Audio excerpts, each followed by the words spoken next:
Drum circles, actually, I happened upon them because of Roberto. We were working together at a studio that we had started called the Active Studio, and at that time he got into something called drum circles. It was very specifically perfect for his kind of experience, but as we both found out a little more about it, I got intrigued as well. What it essentially is it's a great medium for people to connect with each other. So it's not specific to somebody that plays the drums per se. It's a great way for people to bond, for human and human interaction, for communities to be built, for strangers to have experiences that are shared, for families to bond together.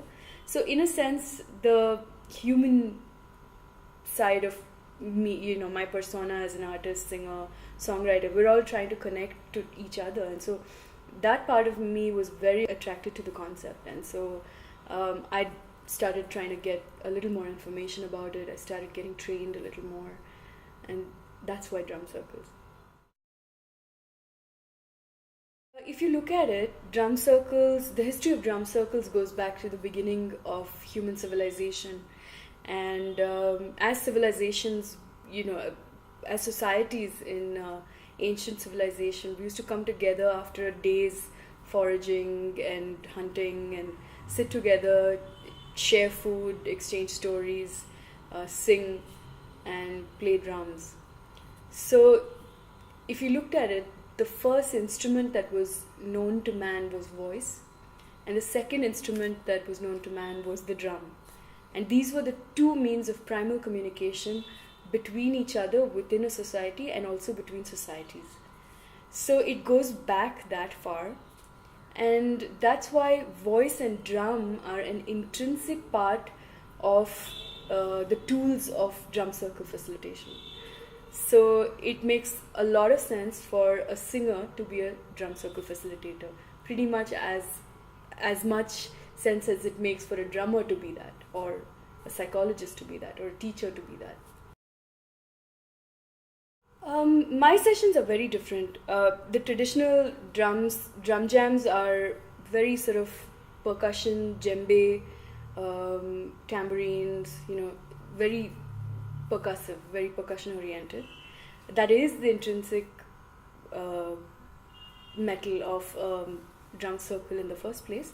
But I use a lot of voice, harmony, melody, a lot of elemental music making, by which I mean, when you have a group of people doing elemental or simple things with melodic instruments, what you get as a whole from a group of people that uses elemental techniques of music making can be very surprising. I incorporate, of course, drumming, but I also incorporate drumming and singing.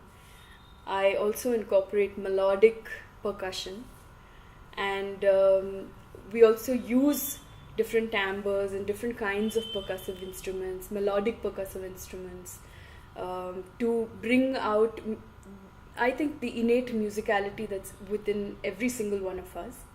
And as part of my sessions, we also have modules where we try to be a little playful so that we can bring the inner child that we all have out, to allow people not to be inhibited and to just be themselves and discover a little something about themselves in the bargain.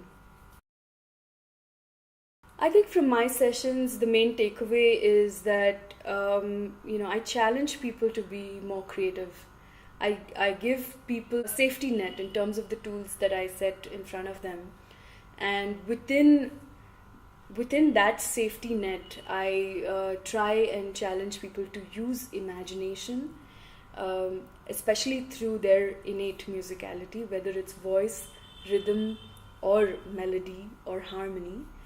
And we try and create some unique experiences that are musical and melodic together, and also percussive at the same time. I work with corporates. That's the main population that all of us at Drumjam have been working with for a long time now. But in addition to that, I'm also trained in health rhythms, and therefore, work with elders, well elders especially, and also with children. I've been trained as an ORF facilitator, so I use a lot of ORF techniques of music making and teaching uh, to teach without teaching and to help them discover musicality, creativity, imagination. Experiential learning, team building, icebreakers, um, triggering imagination, creativity, fun, doing things together and sort of bonding together, or using activities that we might have engaged in when we were younger, but somewhere along the way have not been doing for a long time. So it's actually quite nostalgic in a sense as well, and I guess at the end of the day, creative juices get flowing.